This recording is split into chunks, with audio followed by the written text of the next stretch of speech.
Bismillahirrahmanirrahim.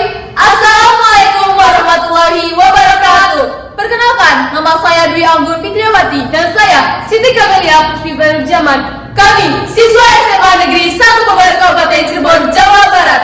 Izinkanlah kami untuk memaparkan hasil penelitian yang berjudul Monumen Samudra ALRI Saksi Bisu Keheroikan Tentara Bahari di Kota Kuda pada Masa Revolusi. Makalah ini kami susun guna mengikuti lomba peneliti Belia Penelitian ISC tahun 2023. Sebuah monumen yang hadir di tengah publik mengabstraksikan ekspresi dari sebuah opini kolektif bangsa tentang peristiwa-peristiwa sejarah yang terjadi, sehingga monumen akan senantiasa menjadi bahan renungan dan inspirasi bagi generasi penerus sebagai bagian dari memori kolektif bangsa Indonesia.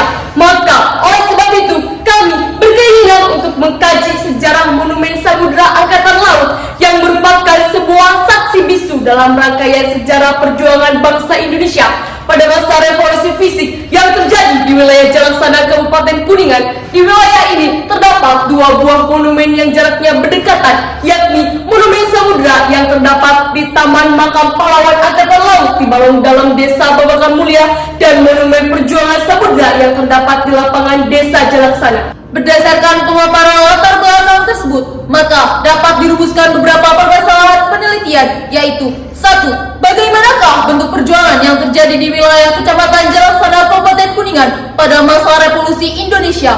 2. Mengapa Balong dalam Desa Babakan Mulia Kecamatan Jalaksana Kabupaten Kuningan dipilih menjadi tempat dibangunnya Monumen Perjuangan Samudra? 3. Bagaimanakah peranan dan arti penting Monumen Perjuangan Samudra yang terdapat di Balong dalam Desa Babakan Mulia Kecamatan Jalaksana guna perkembangan bangsa dan negara dewasa ini? Dalam melakukan penelitian ini, penulis menggunakan metode historis dengan pendekatan sejarah lisan, sedangkan teknik penelitian yang penulis gunakan untuk pengumpulan data adalah studi kepustakaan dan wawancara. Ketegangan akibat perbedaan penafsiran tentang isi perundingan Linggarjati semakin memuncak, sampai pada akhirnya perundingan Linggarjati dilanggar oleh Belanda dengan melakukan agresi militer pertama pada tanggal 21 Juli 1947. Agresi militer Belanda bertujuan untuk menyerang wilayah Republik Indonesia dari berbagai arah, yaitu darat, laut, dan udara. Maka oleh sebab itu, wilayah Kresidi dan Cirebon tidak terlepas dari target agresi Belanda tersebut, sehingga Dewan Pertahanan Daerah Kresidi dan Cirebon dan pimpinan Divisi Siliwangi memutuskan untuk membentuk pemerintah darurat dengan mengungsi ke wilayah pedalaman Kuningan. Salah satu kesatuan TNI turut serta mengundurkan diri ke Kuningan adalah Pasukan Angkatan Laut Republik Indonesia ALRI. Pasukan ini berkekuatan sekitar 100 orang di bawah pimpinan Komandan Mayor Abdul Qadir dan Kartadisastra. Setelah tiba di daerah Kuningan, untuk sementara waktu pasukan ini bermarkas di wilayah Tegal Jugul Jalaksana Kuningan. Adapun tugas pasukan ini adalah untuk menghalau pergerakan tentara Belanda yang akan menuju ke Kuningan. Pasukan ini turut aktif dalam beberapa kali pertempuran yang pernah terjadi di wilayah Jalaksana. Di antaranya adalah pertempuran di Desa Japara, pertempuran di Jalan Erpa Desa Babakan Mulia, pertempuran di Desa Gara Tengah, pertempuran Bebulak Desa Sembawa, pertempuran di Desa Manis Jalaksana. Dalam rangka menghormati TNI Angkatan Laut yang gugur di medan juang sebagai kusuma bangsa, maka pada tahun 1950